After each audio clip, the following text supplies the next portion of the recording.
ওয়ালাইকুম আসসালাম রহমতুল্লাহি বারাকাত।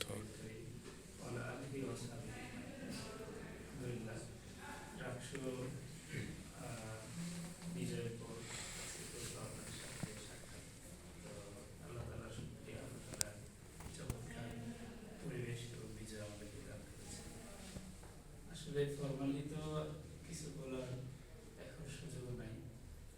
আমরা আপনাদেরকে যেটা অনুরোধ করতে চাই সেটা হলো, যেহেতু শিক্ষার্থীরা আমাদেরকে ভালোবেসে ভোট দিয়েছে, নির্বাচিত করেছে এবং ক্যাম্পাসে খেদমতের সুযোগ দিয়েছে, এই সুযোগটা আমাদেরকে কাজে লাগাতে হবে।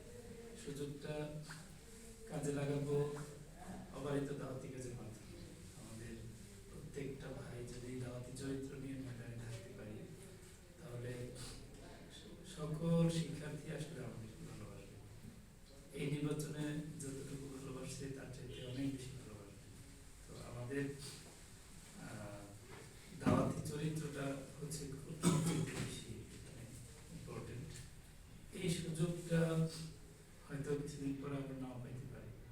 সেজন্য দাওয়াত সংক্রান্ত পবিত্র কোরআনে যতগুলো আয়াত আছে, আলোচনা আছে, এগুলো আপনাদেরকে স্টাডি করার জন্য অনুরোধ করবো। ছাত্র শিবিরের কর্মপদ্ধতিতে যে দাওয়াত অংশটুকু বলা আছে, এই অংশটুকু আপনাদেরকে পুনরায় অধ্যয়নের জন্য অনুরোধ করবো।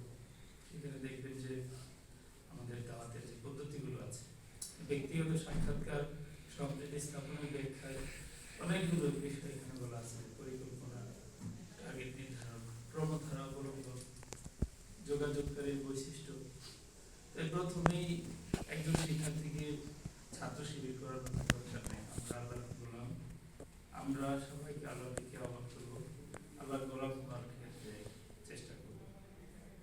আমরা যদি কাউকে আল্লাহর গোলাম হিসেবে প্রস্তুত করতে পারি, অটোমেটিক্যালি সে দেশের জন্য, ইসলামের জন্য, ছাত্র শিবিরের জন্য সব জায়গায় সে ভূমিকা রাখে। তো সেই বিষয়গুলো আপনাদেরকে পুনরায় স্টাডি করার জন্য অনুরোধ করবো। আর আপনাদের সাথে আশা করি আরও দেখা হবে, তখন বিস্তারিত অনেক কথাবার্তা বলার সুযোগ হবে।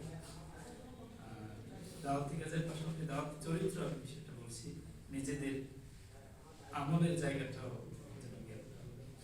আপনাদের ফরজ অথবা সুন্নাত অথবা কোনো ছোটখাটো আমল থেকে যেন আপনারা নিজেদেরকে দূরে না রাখেন। আল্লাহর সাথে সম্পর্কটা যত ভালো থাকবে, দেখবেন যে সম্মানটা